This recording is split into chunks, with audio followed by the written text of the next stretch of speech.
নমস্কার বন্ধুরা, আমি আবার চলে এসেছি তোমাদের সাথে আর একটা কালার টিউটোরিয়াল শেয়ার করার জন্য। আমি কাঠগোলাপটা ছোট্ট একটা হারশুলিতে অ্যাটাচ করেছি। এটা একটা middle to long neck piece হবে। তো যখন করছিলাম ভাবলাম তোমাদের সাথে একটু শেয়ার করে ফেলি, তো সেই সূত্রে ভিডিওটা শ্যুট করেছিলাম। আর কাঠগোলাপের কালারটা আমি হোয়াইট অ্যান্ড ইয়েলোর কম্বিনেশনে রেখেছি, যদিও কাঠগোলাপের কিন্তু আরও অনেক কয়েকটা কালার আছে।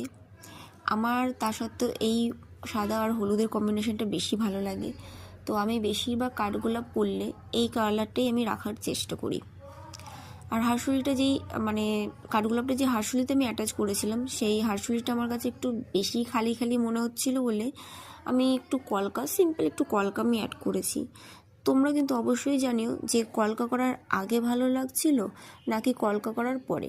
আমার কিন্তু কলকা করার পরেই বেশি ভালো লেগেছে। যদি তোমাদের ভালো লেগে থাকে তাহলে কিন্তু তোমরা কমেন্টে জানিও আর একটা লাইক করে দিও।